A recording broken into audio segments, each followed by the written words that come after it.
Sa General Santos City, binigyan diin ng NNC-12 na mahalaga ang pangangalaga sa kalikasan upang matiyak ang sapat at masustansyang pagkain. Ayon sa ahensya, ang climate change at mga kalamidad ay nakakaapekto sa produksyon ng pagkain at maaring magdulot ng malnutrisyon. Hinikayat din ang mga pamilya na magtanim sa bakuran at suportahan ang climate-smart agriculture upang mapalakas ang seguridad sa pagkain.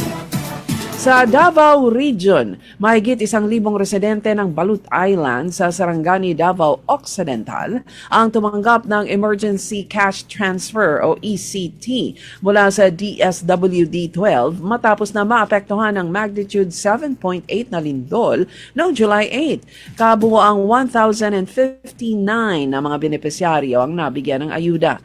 Tumanggap ng tig 10,244 pesos sa mga pamilyang nasiraan ng bahay habang tig 5,122 naman ang mga may bahagyang pinsala.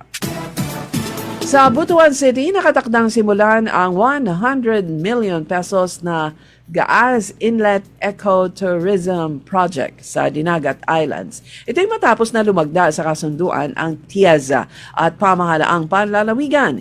Itatayo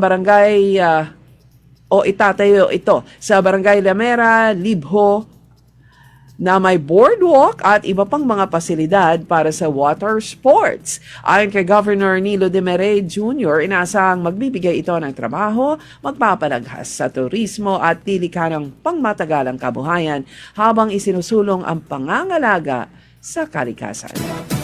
Sa Lamitan City, nagpasalamat naman si Basilan Governor Mujib Hataman kay Pangulong Ferdinand Marcos Jr. sa pangako nitong isusulong ang mga proyektong pang-infrastruktura sa enerhiya sa lalawigan. Ayon naman kay Hataman, malaking tulong ito upang mapabilis ang pag-unlad ng Basilan at matugunan ang matagal ng suliranin sa supply ng kuryente. Sa kanyang SONA, sinabi ng Pangulo na kabilang ang Basilan sa mga lugar na nakatakdang magkaroon ng hydrogen power project bilang bahagi naman ng pagpapalakas ng seguridad sa enerhiya ng bansa.